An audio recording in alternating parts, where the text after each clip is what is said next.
The wild mountain man was hunted for years, until the Apache girl took his wounds. The mountains had never failed him, not through bitter storms nor winters where even wolves froze silent, but today the tall pines felt like teeth closing around a trap, shadows long and sharp beneath the noon sun as Elias Boone crashed through the underbrush, one hand clamped over the arrow buried deep beneath his ribs. Branches whipped his face, breath burning like smoke in his throat, and every snapped twig behind him told the same truth. The men hunting him weren't losing ground, they were gaining it. For 3 years they'd chased him from gulches to high passes, calling him wild, a renegade, a beast who'd taken justice into his own hands when no one else had. Every rumor added teeth to his legend, too strong to be caught, too violent to be forgiven, too dangerous to let live. Elias didn't care what they called him, but the arrowhead grinding against bone with every step threatened to bring his run to an end, and ending it here would mean dying as nothing more than a ghost story told by men who never knew the truth. He stumbled down a slope, boots sliding through pine needles, and caught himself against a fallen log slick with sap. Pain flared white-hot and stole the strength from his knees. Somewhere up the ridge, a rifle cracked, splintering bark inches from his head. "He's bleeding out," a voice shouted. "Push him to the river. He'll have nowhere to run." Elias forced himself up, lungs dragging air like broken bellows, and staggered toward the distant rush of water. Not because he wanted escape, because he refused to die where only vultures would witness his last breath. The trees thinned, sunlight spilling across a rocky stream, clear water rushing over smooth stones. Elias knelt, not from choice but collapse, drops of blood curling downstream like red ribbons. He pulled the arrow clean through, biting down on a leather strap to keep from screaming, and the world narrowed to a trembling tunnel of pain. Then something moved behind him, not boots, not the heavy stride of hunters, but soft steps on river stones. Elias grabbed for his knife, but stopped when he saw her. A young Apache woman kneeling barefoot at the water's edge, hair braided tight, eyes bright with caution rather than fear. She wore a woven satchel across her shoulder and carried a gourd of water in both hands, as though she'd been coming to the river long before he bled across it. They stared at each other, him a hunted animal, her a witness to something she hadn't asked to see. Elias broke the silence first, voice raw. "If you value your peace, girl, turn back." She didn't. Instead, she stepped closer, water gourd tilting as though she meant to offer it. "You cannot keep running," she said in a low, steady voice. "Your blood will choose the ground for you soon." He gritted his teeth. "I don't need help." Her gaze moved to the wound, to the broken arrow shaft, to the dirt caked in the blood he'd tried to ignore. "Everyone needs help when they are dying," she said quietly, "even men who pretend they are mountains." Somewhere in the pines above, a hunter whistled, a sharp signal, answering whistle echoing back. Elias stiffened, hand tightening around his knife. The girl's expression changed, not fear, but calculation. She lifted a hand, palm flat. "Follow," she whispered. "I will take you where their tracks cannot go." Elias hesitated, throat tight with something harsher than pain, the terror of depending on another soul. But the shouts grew closer. Boots hammered the ridge, and the girl turned, already walking upstream toward shadows the hunters wouldn't dare follow. Elias forced himself to his feet, wiping blood from his mouth. He didn't trust her. He didn't trust anyone. Still, he followed. Shadows thickened beneath the canopy as the girl moved upstream with quick, soundless steps, skirt brushing the ferns, never disturbing a branch more than necessary, while Elias followed with the heavy, uneven gait of a wounded bull, loud enough that every snapped twig sounded like betrayal. The river curved between boulders slick with moss, flashing sunlight in broken fragments through the trees, and with each step his vision wavered, black edges creeping inward like night pressing against daylight. "Slow down," he growled, breath ragged. "You walk like a deer, not a man bleeding out." She didn't turn, but her voice drifted back, calm and almost amused. "Then walk like someone who wishes to live, not like a boulder trying to remember how legs work." Elias bristled at the tone, too unafraid for someone guiding a man with a reputation like his. But before he could snap back, she stopped abruptly and glanced toward the ridge. Through the trees, figures moved, shadows slipping between trunks, rifles glinting where sun hit steel. The hunters had followed the blood trail. "You are loud," she whispered sharply. "You leave pieces of yourself on every stone." Elias swayed, vision swimming.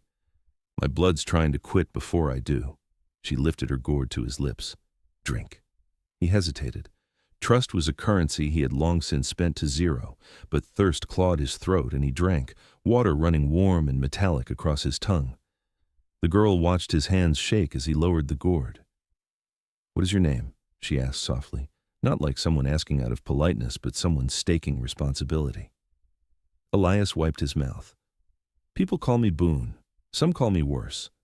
She waited. He sighed. "Elias." A faint nod acknowledged the offering. "I am Tansa." A hawk cried overhead, sharp and circling, and Tansa's gaze flicked upward as though reading a message in its path. Without warning, she stepped off the riverbank and slipped into brush so dense Elias thought she'd vanished. When he followed, he realized she had led him not deeper into open woods, but through a narrow wedge of stone, an ancient break in a canyon wall where roots and vines hid a passage barely wide enough for a man to slip sideways. Hunters would walk past it without noticing. Elias had lived in mountains his whole life and never seen this cut. Blood dripped down his side, warm against the cold stone. "You know this land," he said, voice low. "I know what belongs to it," she answered, "and what does not." "Do I?" The question lingered between them. She didn't answer. Instead, she guided him through the stone crevice until it spit them out into a hidden clearing drenched in sunlight, a small meadow cupped between cliffs unseen from the ridge, carpeted with pale flowers and speckled shade. Wind rustled tall grass, carrying no scent of men, no echo of boots. Safety, not permanent, but enough to breathe. Elias staggered, knees threatening collapse. Tansa moved to his side, looping an arm under his without asking permission. She wasn't strong enough to hold his full weight, that much was clear. But she steadied him, slowed the fall, turned collapse into kneeling rather than crashing. "Sit," she ordered quietly, "or you will die still trying to prove you cannot fall." He hated how true that sounded. Elias sank to one knee, hand pressed to the gash beneath his ribs, breath hissing through clenched teeth. Tansa knelt beside him and pulled herbs from her satchel, dried leaves, crushed roots, strips of cloth. "Hunters will not enter this place," she murmured. "It is close to sacred ground." Sweat rolled down Elias's jaw. "You risking yourself by helping me." Tansa met his gaze, eyes steady. "I am risking myself by doing nothing." Somewhere far behind them, faint and muffled, a gunshot cracked. Hunters firing at shadows, unaware their prey had vanished into a world they couldn't trace. Elias closed his eyes, exhaustion finally dragging his shoulders low. The girl's hands worked fast, steady, unafraid of the blood that soaked her fingers. "Why?" he whispered hoarsely. "Why help me?" Her answer was not loud. It didn't need to be.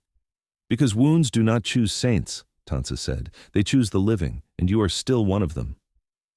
As the meadow wind cooled his fevered skin, Elias realized something unsettling and unfamiliar. For the first time in years, he wasn't running, he was being led. And that terrified him more than any bullet. Sun spilled into the hidden meadow in soft gold, warming the grass where Elias lay half-propped against a boulder, breath shallow, sweat cooling on his skin. The world no longer spun like a wheel coming loose from its axle, but pain pulsed in waves, deep, rhythmic, demanding.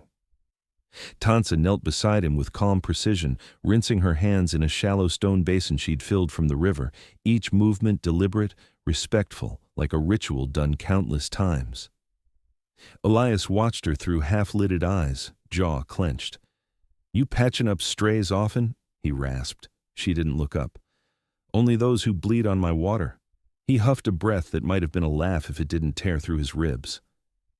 She pulled aside the torn leather of his coat and inspected the wound more closely, face tightening. The arrow had gone deep. His attempt to rip it out had only shredded flesh further. "You carry old scars," she murmured, fingers tracing the jagged ridges across his chest, scars from bullets, blades, claws, years no man should have survived. Elias stiffened. Her Her touch wasn't intimate, but it reached past skin to places he'd locked shut long ago. Men earn 'em, he muttered. Tansa shook her head. Some earn wounds, others are given them. Her fingers hovered over a scar that curved along his shoulder, a scar older than her, shaped like a bite. This one? Wolf? Elias nodded once. Winter of the taken cattle. Another scar across his back. And this? She looked up, eyes meeting his. He didn't answer. He didn't need to. Her gaze softened, not with pity, but understanding. Hunters of men leave deeper marks than hunters of beasts, she said quietly. She mixed herbs in her palm, sage, dried willow bark, something bitter and sharp that smelled like rain hitting hot stone. When she pressed the poultice to his wound, Elias sucked in air, fingers digging into the earth. Stay still, she ordered. Pain tells me where truth lies. Truth's overrated, he growled. Living matters more. She wrapped the cloth tight. Then hold still so living chooses you. Her tone wasn't gentle, but it steadied him, like a rope thrown to a drowning man. When she finished binding the wound, she sat back on her heels, studying him. You run like someone who has nowhere to die, she said. Elias let his head fall against the stone. Because I don't. Wind rustled the grass, carrying the scent of sage and wet soil. Tansa's voice softened. Who hunts you? Silence stretched long enough that even the birds paused. Elias stared at the sky, jaw locked. Men who think justice is only theirs to hand out. Did you harm them? I survived them. The statement held weight like steel buried in earth. Tansa tilted her head, studying the rough edges of a man who looked carved from the same mountains that sheltered him. They fear what they cannot tame, she said, and you cannot be tamed. Elias closed his eyes, exhausted. Fear I can live with, he said. Being hunted, that wears a man thin. She leaned forward, her braid falling over her shoulder. Hunted men forget how to be seen, she whispered, not just chased, seen. His eyes opened slowly, meeting hers. And what do you see? Instead of answering, she reached for his hand, not to hold it, but to turn it palm up, inspecting the calluses, the scars, the strength worn into bone. I see a man who thinks he is alone because the world told him so. Her voice dropped lower. But no one bleeds alone on land that still remembers mercy. Elias swallowed hard, emotion tightening his throat. No one had spoken to him like that, not in years, maybe not ever. Tansa rose, gathering her satchel. Rest, she said. When your blood stops shaking, we will move. Staying too long invites spirits, and men. She stepped away, leaving him in sunlight and silence. Elias watched her walk, graceful as wind through reeds, and felt something unfamiliar settle beneath his ribs. Not hope, not trust, but the beginning of something that might grow into either. For the first time in years, he wasn't dying alone. Wind shifted through the hidden meadow, carrying cooler air from higher ridges, and by midday, the ache in Elias's ribs had dulled from burning agony to a deep, throbbing bruise. He forced himself upright, despite Tansa's warning to rest longer. Lying still felt too much like surrender, and he'd surrendered enough pieces of himself to men who hunted shadows. Tansa returned from the tree line carrying strips of bark, herbs, and a small carved pouch that jingled like bone beads. Without looking up, she said, You stand too soon. Elias grunted. Can't rot on the grass forever. She set the pouch down and faced him, eyes unreadable. You are not rotting. You are mending. There is difference. He sighed, gaze drifting toward the canyon edge where sunlight poured across stone like molten copper. Mending slows a man. Dying stops him, she countered. Her logic was an arrowhead, simple, sharp, impossible to argue with. When she offered her arm to stabilize him, he didn't refuse this time, letting her guide him toward a shaded ledge at the edge of the meadow. From there, the world expanded, valleys, cliffs, endless pines stretching like waves across the earth. A place meant for gods, not hunted men. Tansa sat beside him, legs folded beneath her, her braid curling across her shoulder like a black river. She reached into her pouch and pulled out a small bone needle polished smooth, threading it with sinew. Hold the cloth, she instructed. Elias lifted his shirt enough to reveal the deeper tear beneath the ribs. The wound gaped, ugly proof of how close death had come. She leaned close, steady fingers placing the needle's point at the torn flesh. Do not flinch. Not promising that. The needle pierced flesh, and Elias grit his teeth hard enough to ache his jaw. Pain exploded outward like white lightning, but Tansa worked quickly, each stitch tight and sure, binding skin with the calm of someone who'd done this before. Perhaps for warriors, perhaps for family, perhaps for strangers who stumbled bleeding across her path. Where did you learn this? He breathed. From women who learned from women who learned from the earth, she murmured. Wounds do not wait for men to bring doctors. Elias let out a rough breath. You carry more courage than most men I've fought beside. Tansa paused, not from embarrassment, but considering the words carefully. Courage is not loud, she said. It is quiet hands doing what must be done when others look away. Silence stretched between them, filled with wind and distant hawk cries. Elias finally asked what had sat heavy on his tongue since he'd followed her into the canyon. Why are you alone out here? No tribe near? Tansa finished the last stitch before answering, knotting the sinew and cutting it clean. I walk between camps, she said. My mother was Chiricahua.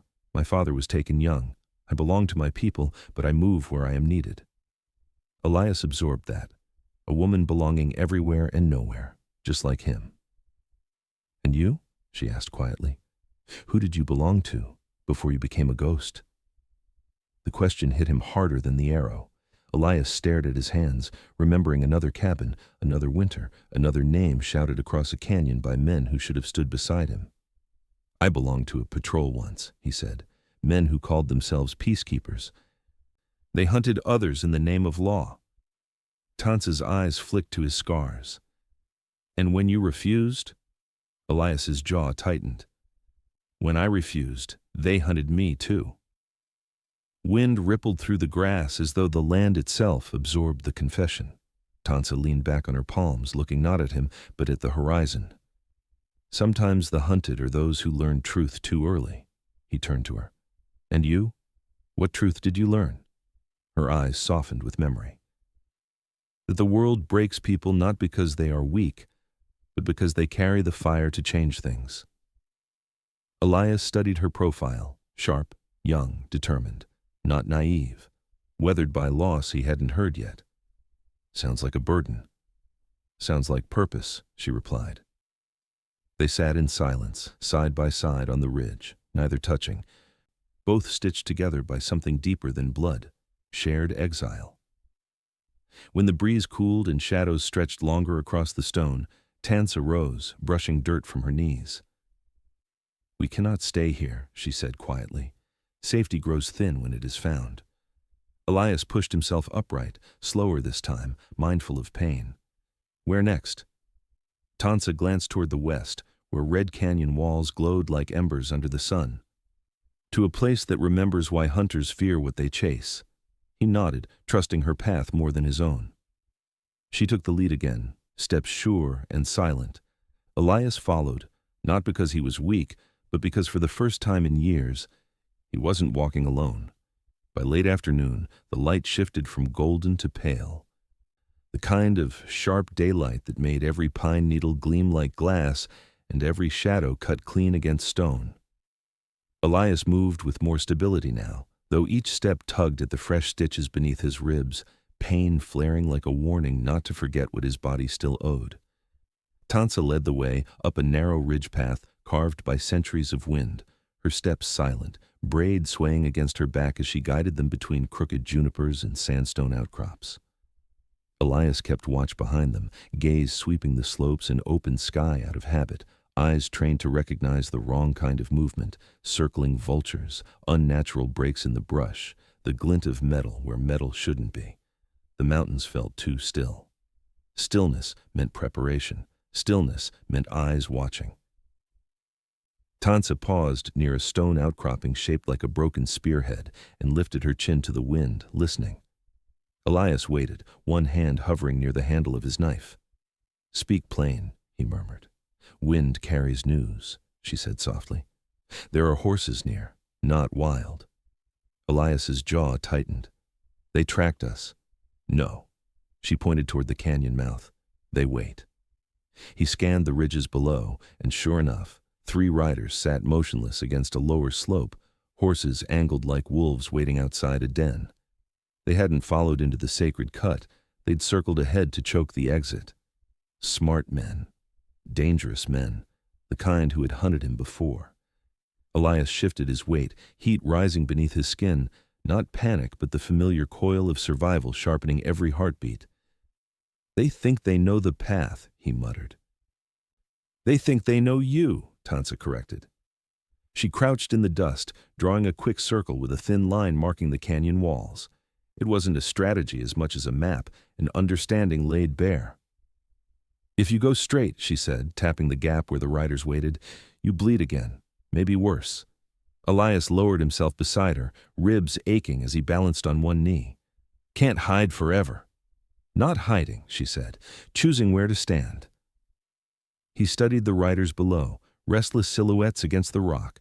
They waited because they believed in inevitability. Hunt long enough, and prey must cross open ground. Elias had lived too many years letting others choose where fights happened. He ground his teeth. "I'm done being cornered." "Then don't walk into their hands," Tansa replied.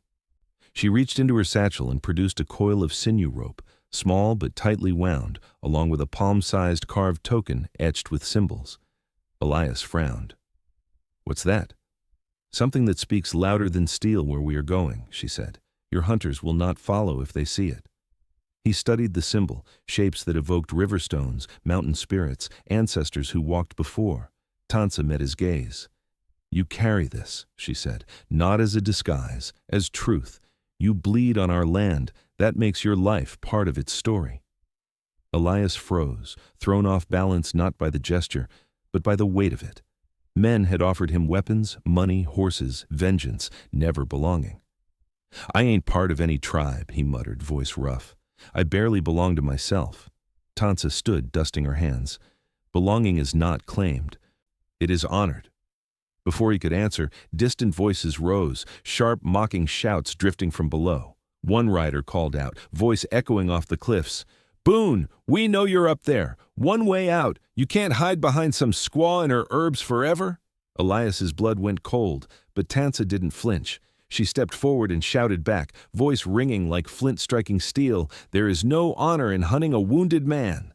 The echo bounced through the canyon, carried high enough that even unseen ears might hear it. The riders laughed, one spitting into the dirt. "Honor don't matter, payment does." Elias's fists clenched, rage simmering beneath his ribs, old ghosts rising with familiar heat. Tansa turned to him, expression calm, steady, unshaken. "You must choose," she said quietly. "Let them shape your life again, or shape it yourself."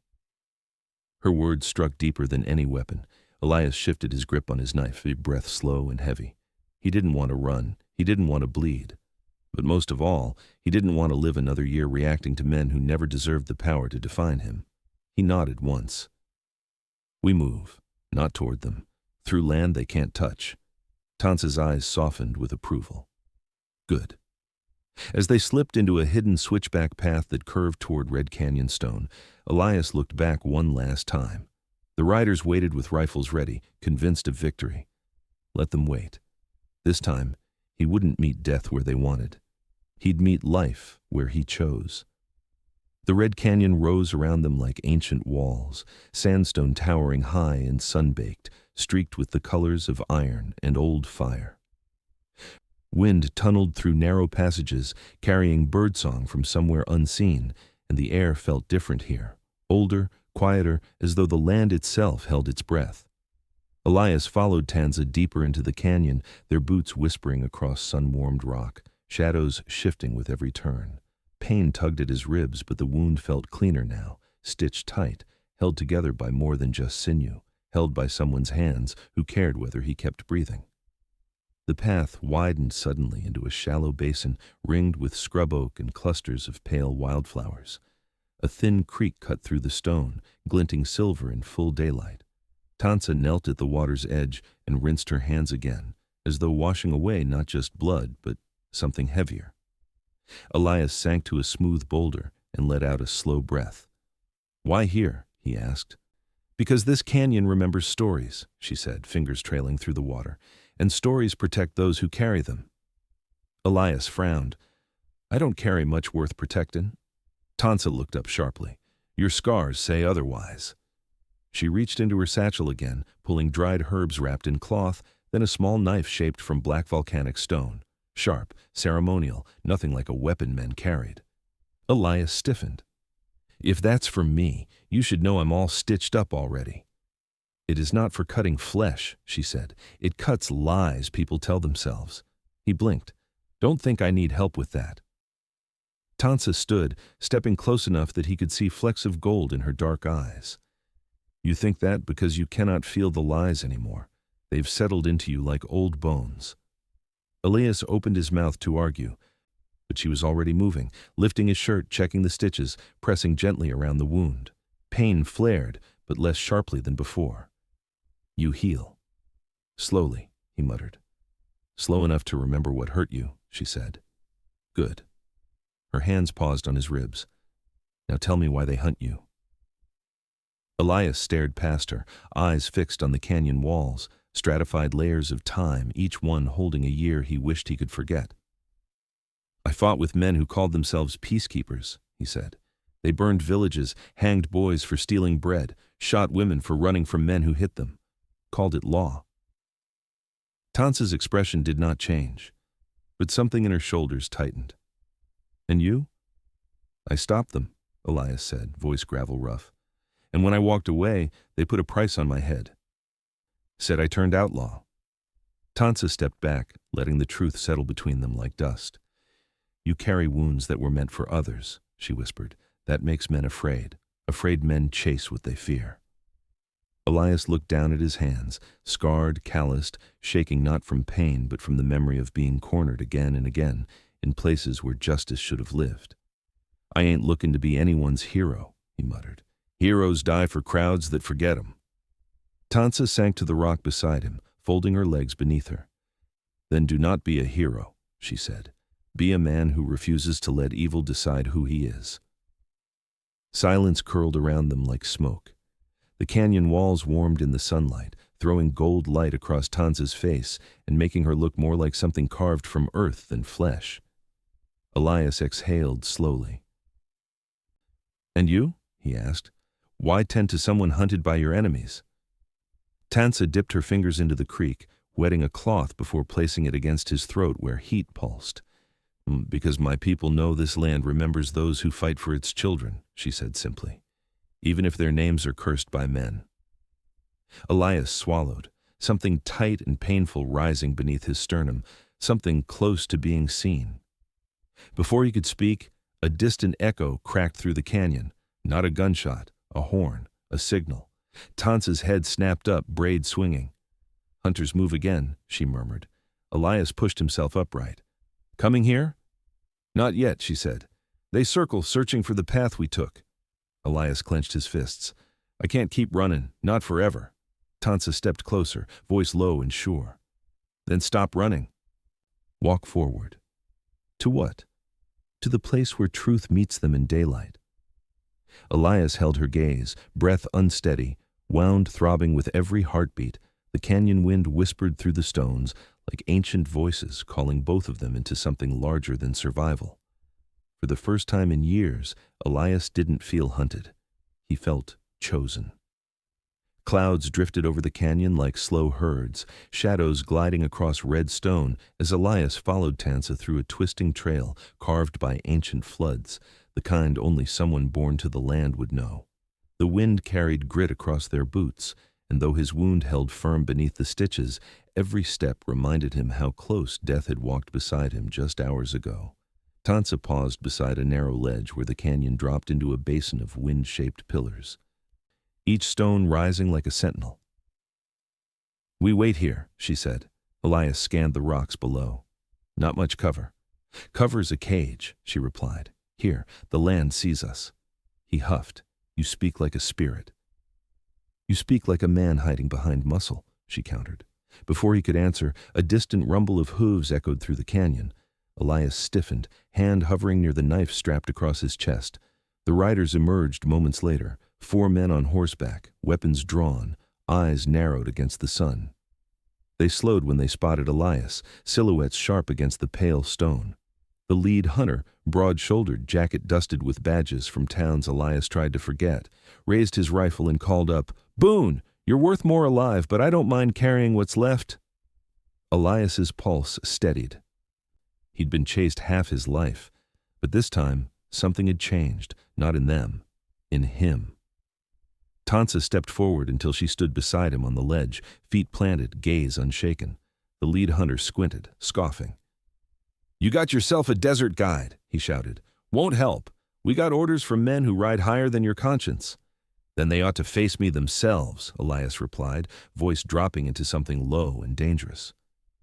Tansa lifted her hand, not in warning but in declaration, holding the carved tribal token high where sunlight struck it. The canyon fell silent. Even the horses pawed the ground uneasily. One hunter cursed under his breath. "She's Apache." "And we're on their land," another murmured. The leader spat to the side. "Tribal superstitions don't stop bullets." Tansa's voice cut clean through the air. "This land remembers your violence."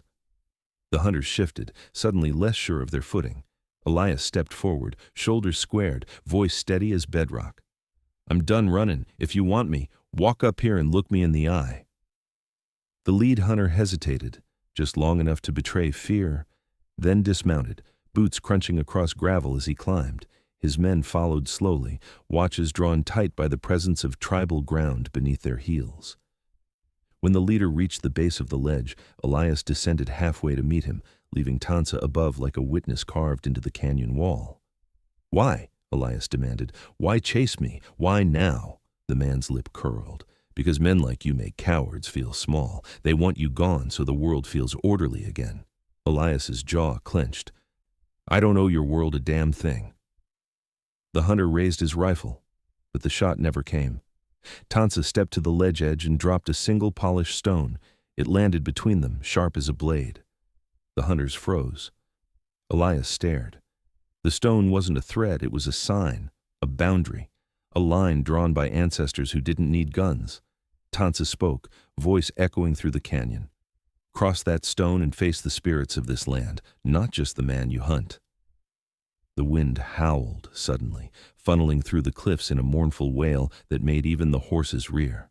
Superstition or warning, it didn't matter. The men backed away. The leader glared up at Elias, face twisted. "This ain't over." "No," Elias said quietly. "It ends when you stop running from truth." The men mounted up, retreating with nervous glances thrown over their shoulders.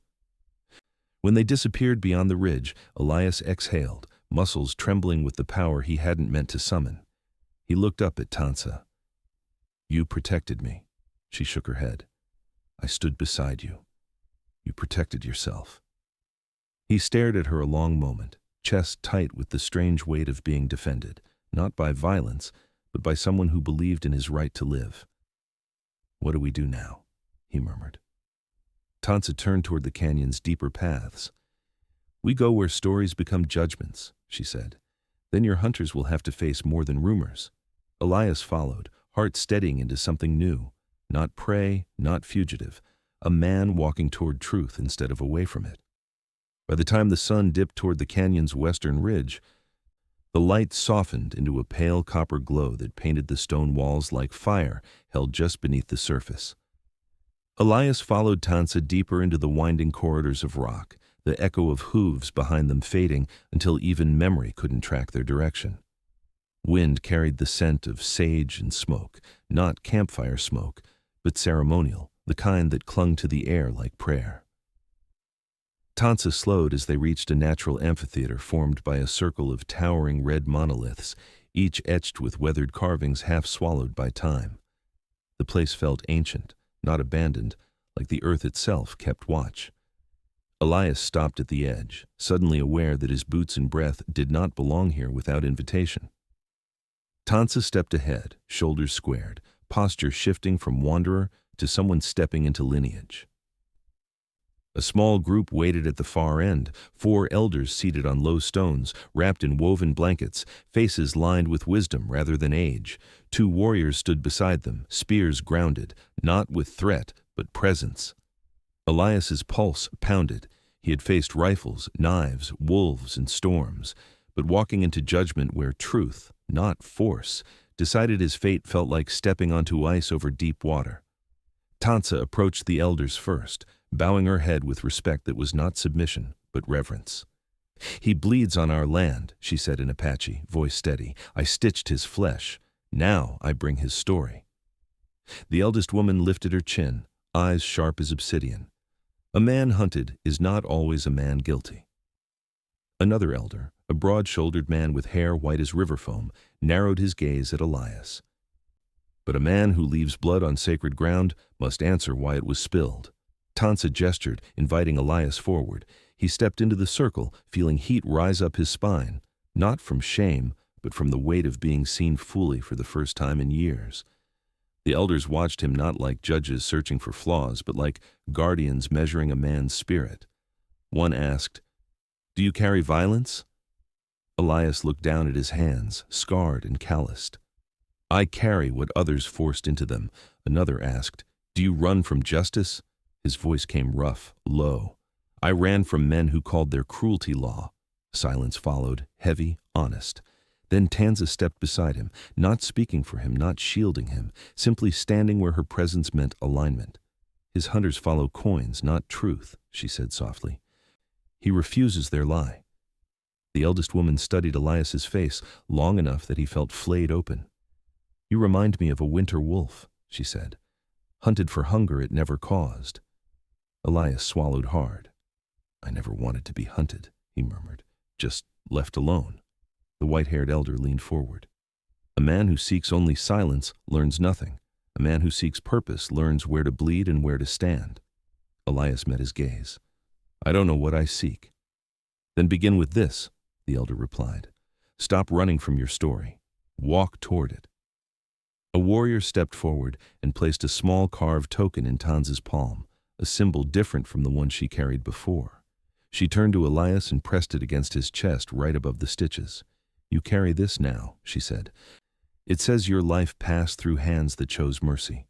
If your hunters spill your blood here, it is not only you they offend." Elias stared at the token, throat tight. Symbols never meant much to him. Men twisted symbols into permission for cruelty. But this wasn't a mark of ownership. It was witness, a promise his suffering had been seen. "What do I owe for it?" he whispered. Tansa shook her head. "You owe nothing," the elder woman added. "You owe everything to what you do next."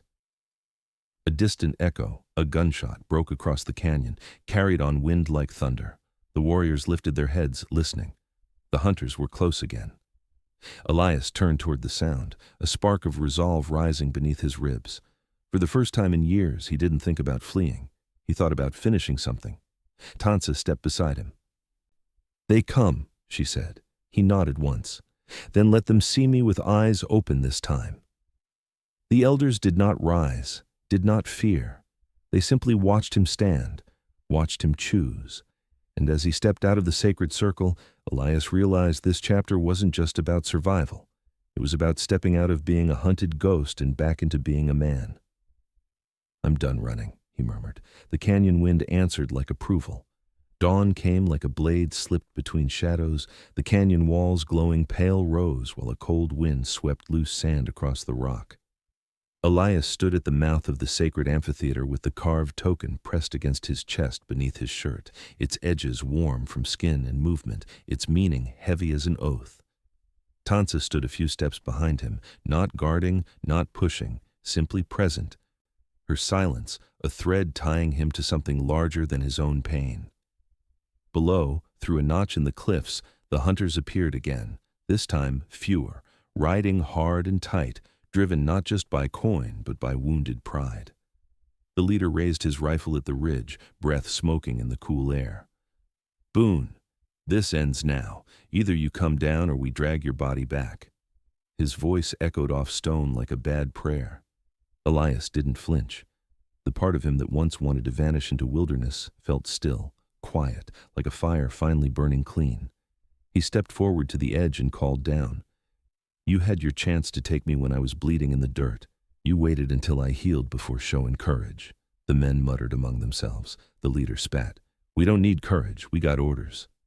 Orders from men who never bleed, Elias said, voice sharpening. That's why they hire you to do their dying. The wind shifted, carrying the crackle of tension. One of the younger riders, eyes uncertain beneath his hat, lowered his weapon slightly. Why we after you, Boone? He called. All we hear is stories. Elias hesitated, not from fear, but from the realization that this moment wasn't about survival. It was about what story lived after him. He spoke loud enough for Canyon Stone and Sky to hear. Your bosses call me outlaw because I wouldn't shoot a woman running from her husband, because I wouldn't burn a shelter with children inside, because I walked away when they said justice was whatever made powerful men feel righteous.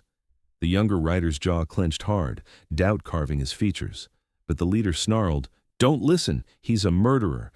He killed 6 men. Elias's voice dropped, steady as a drawn bowstring. 6 men who tried to hang a boy for stealing a loaf of bread. Silence rippled through the canyon like wind over grass. The leader's eyes blazed. You think mercy makes you noble? No, Elias said. It makes me dangerous. A hawk screeched overhead, circling, as if the land itself waited for their next breath. Tansa stepped beside him, lifting her chin. He stands on sacred ground now, she declared. Blood spilled here answers to more than guns. The leader scoffed. Superstitions. But the younger rider dismounted, dropping his rifle to the dirt. I ain't dying on Apache land for a job, he whispered, voice tight. Another followed, then another, until only the leader remained astride his horse, alone now, rage hollowing his face. Elias descended halfway down the rocky slope, stopping where the canyon narrowed, not threatening, just present. Walk away, he said softly. End it here. The leader's gaze trembled, not with fear, but with the realization that his authority had left him before his men did. You'll never be done running, he hissed. Elias shook his head. I ain't running. I'm choosing where I stand. The leader raised his gun, not to shoot, but out of habit, as if pointing it could restore the power he'd lost. Elias stepped closer, unarmed except for the truth he'd just spoken. You don't want justice, he said. You want a story where you're the hunter and I'm the beast. That story ends today. The wind went still. The canyon waited. The leader's arm wavered, just enough to betray that he no longer believed in the chase. Without another word, he lowered the rifle, yanked his reins, and rode off alone, disappearing into sunlit dust. Elias watched until he was gone, chest tight, but not with victory, with release. Tansa spoke quietly beside him. You spared him. I spared myself, Elias replied. Didn't need his blood to prove I'm alive. And in the stillness that followed, he realized justice was not something he carried like a weapon. It was the choice to stop letting other men define his life at all. Morning sunlight poured over the canyon like molten gold, warming the red stone until it felt almost alive beneath Elias's boots as he stood at the basin's edge, breath steady, stitches tight but healing clean. The world around him felt changed, not quieter, not safer, but clearer, as though every ridge and river finally led somewhere instead of away from something. Tansa stood beside a pool where the creek widened, washing her hands with slow movements, sunlight glinting off droplets that slipped from her fingers. For a long while, neither spoke. Silence between them no longer felt like absence, but like an earned peace. Elias finally exhaled, gaze drifting across the sweeping valley below. Never thought I'd leave a fight standing, he murmured. Never thought you'd stop running, Tansa replied, stepping toward him. Running is fear, standing is choice. Elias chuckled softly. Thought standing meant waiting to die. It means waiting to live, she corrected. She moved closer, eyes scanning his wound, brushing her fingers near the stitches, not touching the pain, but touching the proof that he'd survived. Your blood is calmer now, she said. Your body remembers it belongs to itself again. Elias swallowed hard, throat tight. And what about you? You helped a man hunted by the world. That puts danger on your path, too. Tansa met his eyes without flinching. Danger was already on my path. You simply walked beside it. Wind stirred her braid, carrying the smell of sage and dust and something softer, possibility. Elias turned to face the horizon, mountains rising like ancient guardians beyond the canyon. "I don't know what comes next," he admitted. "I ain't got a town to return to, ain't got a name they don't spit." Tansa stepped beside him, posture open, unhurried. "You could build something new," she said. He huffed a humorless laugh. "Build what? A cabin big enough for ghosts?" A life," she said simply. "Not small, not hidden." Elias stared across the valley, hands flexing at his sides, as though the world suddenly felt holdable again. "A man like me don't settle easy." "Then don't settle," she said. "Root." The word hit harder than any rifle shot. Rooting meant staying. Rooting meant choosing a place because it finally felt worthy of your blood. Elias turned, voice low. "And you? Where do you go?" Tansa's gaze softened, but her answer carried steel. "Where I am needed." "And now?" he pressed. She stepped closer, close enough that heat radiated between them like a campfire embraced by night. "Now," she whispered, "you are needed." Elias's breath caught, not because of desire, though something warm sparked beneath his ribs, but because someone finally saw him not as a threat or a myth, but as a man with a life worth choosing. "If you stayed," he began, voice cracking. "Would you stay?" Tansa looked toward the horizon, where sky met stone in endless blue. "I will stay as long as your path does not return to running." He nodded slowly, no oath, no promises carved from desperation, just truth. He extended his hand, not commanding, not gripping, just offering space beside him. She placed her palm against his, fingers warm, grounding. They stood like that, hunter and healer, exile and wanderer, beneath rising sun, on land that had finally stopped chasing them. Elias closed his eyes and breathed deeply, letting the world settle into place. "Maybe," he murmured, "this is where life starts instead of ends." Tansa squeezed his hand once, then begin. Outro. We all carry wounds we think we must outrun, until someone shows us they're not chains, they're maps. If you were Elias, would you choose to stay and build a life, or keep walking the horizon out of habit? Like, share, and subscribe to Redemption West, where every hunted soul finds a place to stand.